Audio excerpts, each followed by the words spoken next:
Hi, this video is about using Newton's second law. It relates to Young and Freedman's University Physics, Chapter 5, Section 2. So the first section of this chapter in their book has to do with using Newton's first law, which is, of course, a body at rest wants to stay at rest, a body in motion wants to stay in motion. So Newton's first law relates well to problems having to do with equilibrium, where the net forces on a body, as it were, are zero.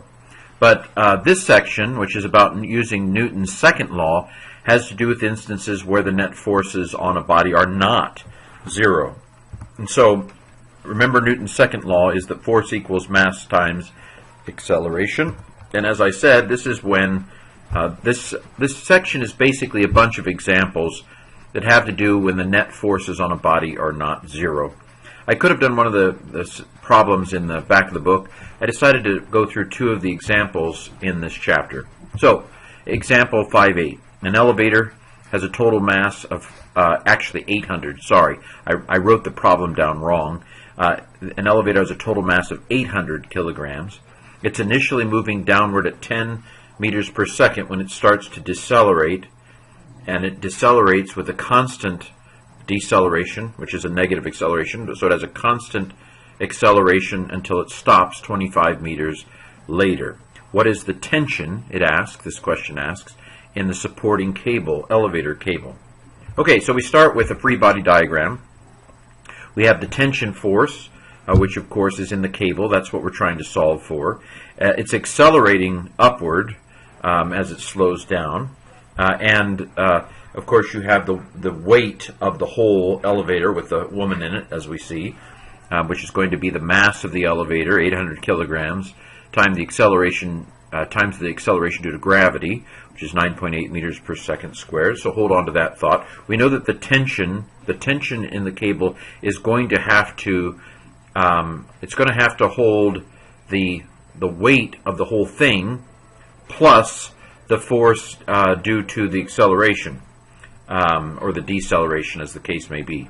Okay, so how are we going to find the acceleration as it slows down, the deceleration, as it were? Well, you remember from an earlier chapter, we had this particular velocity acceleration distance equation. That v2 squared, that is the final velocity squared, equals the initial velocity squared, plus twice the acceleration times the distance you're talking about, or in this case it's an up and down distance. So y2 minus y1, or y minus initial y. We can use algebra to shuffle that around a little bit, and we're left with the acceleration equals the difference between the squares of the velocities divided by twice the difference in the distance. Well, let's plug in the numbers. So the ending velocity is 0 since the elevator stops. So v2, the v is 0. And then we know that it started off, initial velocity, at 10 meters per second. So v initial is 10. And then if we consider the ending point as 0 and the starting point as 25, then we solve, and we basically find that the acceleration is 2 meters per second squared. That's the acceleration that relates to its descent. So basically, we want to add, to find the total tension in the cable, we want to add the tension from the weight of the elevator car, which again from the free body diagram, it's 800 kilograms times g, 9.8 meters per second squared, or 7840 newtons. That's the car part. Then we have the tension that comes from the deceleration, 800 kilograms times 2 meters per second squared, F equals ma. That's 1600 newton.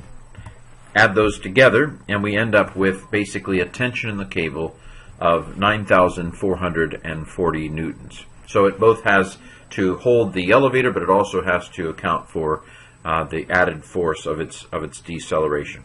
Okay, so that's the example 5.8.